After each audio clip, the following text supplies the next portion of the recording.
How you doing today? Welcome to Pamela May Charters. Today we're going to spool up this Shimano Speed Master with some braided line. To get you started, there's a few things that we want to discuss. The first thing being that we want to use a bottom shot of mono. And this is in order to have the braid sit on the mono rather than right on the spool. If you do that, when you're actually fighting a fish and you put the drag to it, the braid tends to spin around the reel or cut right into the seat of the reel. So we want to be able to put a bottom shot of mono so that the braid can bite into it when you're fighting that fish. So let's go over a few things that you're going to need for this job. Today for our braided backing, we're going to use our Power Pro Super Slick in 50-pound color mossy gray.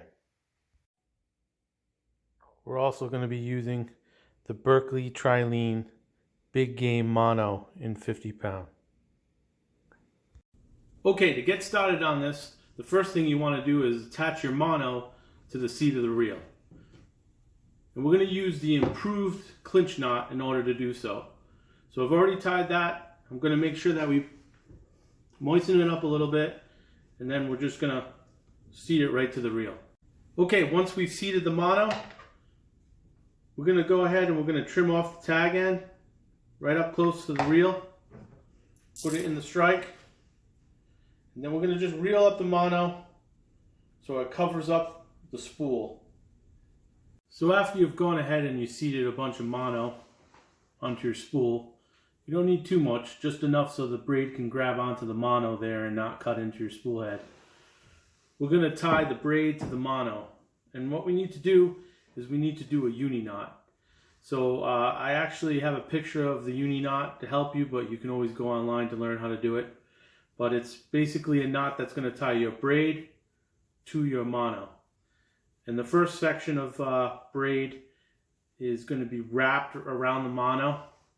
And then once you get it all wrapped around, as you can check out in some kind of YouTube video, look up uni to uni knot. You want to go ahead and seat it. So of course you get it all moist. And as you seat it, you kind of want to make sure that when you pull it tight, that you're making it seat really nice by lining up all the loops that are going around the mono.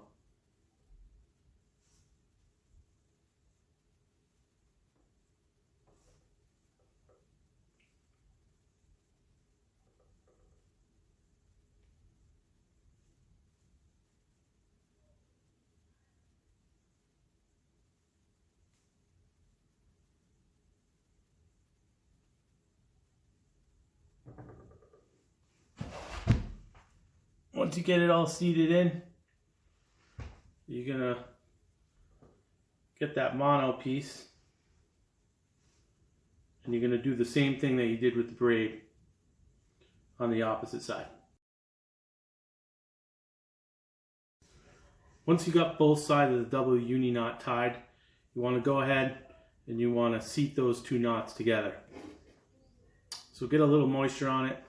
With one hand, grab onto the mono, the other hand grab onto the braid, and you just want to pull those knots together. Once they seat up together, they're pretty strong.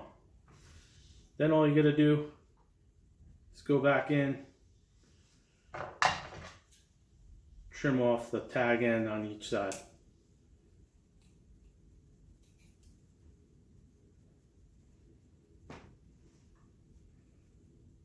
Want to be careful that you don't cut the actual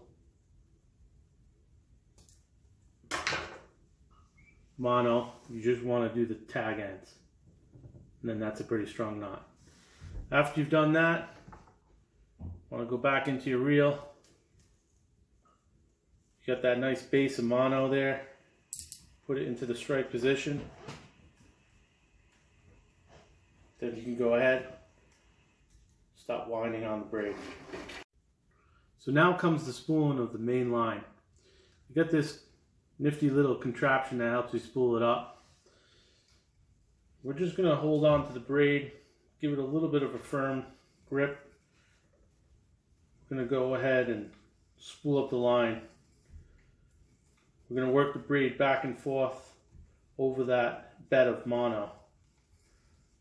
We're going to continue doing this until we get pretty much all the way to the end.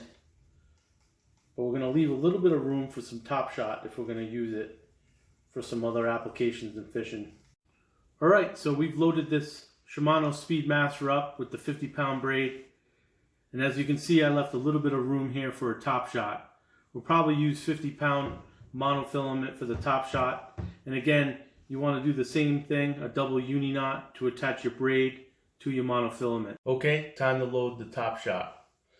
So what you want to do is put the spool on the ground. We've already tried our uni knot, a double uni knot to our braided backing. And what we're going to do is we're just going to go ahead and load the rest of the spool up with that 50-pound mono. You want to make it nice and even, move your hand back and forth. Once you get it all packed up, you should be pretty good to go. Just wanted to go over a few different applications that we set this rod up for. We use the braided backing along with the monofilament as a top shot for a few different fishing applications. One being tautog. We don't like to use braid directly to the actual tautog rig since there's a lot of rocks and braid doesn't like rocks. It usually breaks off. So we'll use this top shot of 50-pound mono so that we could get into the rocks if we do, and we won't break off the fish. Another application that we like to use the mono as a top shot is for striped bass when we're using the egg sinkers. Egg sinkers tend to chafe into the braid, so if we're using egg sinkers on our live liner, we're going to want to use that top shot of monofilament. The other application that we like to use it is, of course, tuna fishing. We use that backing of braid so we can increase our line capacity on the actual spool. So if we get a big tuna and it runs, we tend to use that backing just so that we have enough line on there. An application that you would like to use just braid would be fluke fishing, bottom fishing on that sandy structure that it's not going to encounter any rocks or anything. With fluke fishing, I like to use just braided lines so that you can really feel the fish and get a good hook set. Alright, all loaded up.